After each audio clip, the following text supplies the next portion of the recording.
जो आपदा आई है और पिछली बार थुनाग इत्यादि की स्थिति है, तो पिछले 3 वर्षों से वो इस मैं हूं HIV वायरस, नाम तो सुना ही होगा। मैं एक साथी से दूसरे साथी तक 4 मुख्य तरीके से पहुंच सकता हूं। HIV संक्रमित व्यक्ति के साथ बिना कॉन्डम सेक्स करने से, एक ही सुई व सिरिंज का साझा उपयोग करने से, HIV संक्रमित खून चढ़ाने से और HIV संक्रमित मां से उसके बच्चे को। मेरे बारे में जानने के लिए 1097 पर कॉल करके सवाल किया गया। हिमाचल प्रदेश राज्य एड्स नियंत्रण समिति द्वारा जनहित में जारी। कुछ हिल रहा है।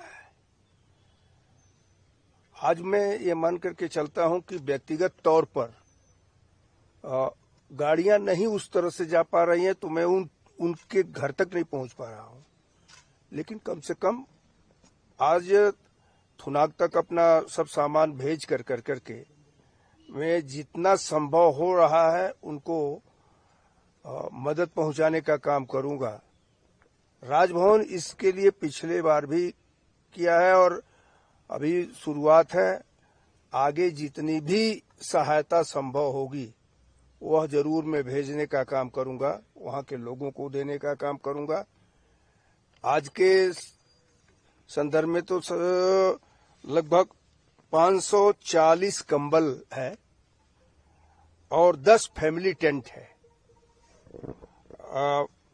बाल्टियां 100 है, किचन सेट 100 है, तिरपाल 500 है, स्वच्छता किट 100। इसमें हमने कपड़ों की भी पेटियां भेजी हैं लोगों को पहनने के लिए। और विशेष करके मैंने जो देखा है वहां का दृश्य अखबारों में और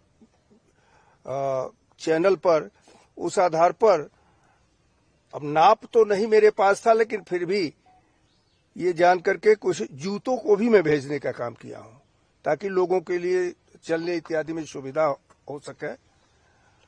मोमबत्ती, क्योंकि अनेक स्थानों पर बिजली नहीं है, मोमबत्ती, माचिस, ये सब जो है मैं भेजने का काम कर रहा हूं।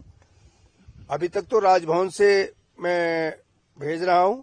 अगर आवश्यकता पड़ेगी तो समाज के लोगों से भी मैं बात करूंगा और बात करके हर संभव सहायता राजभवन ऐसे क्षेत्रों में करता रहेगा।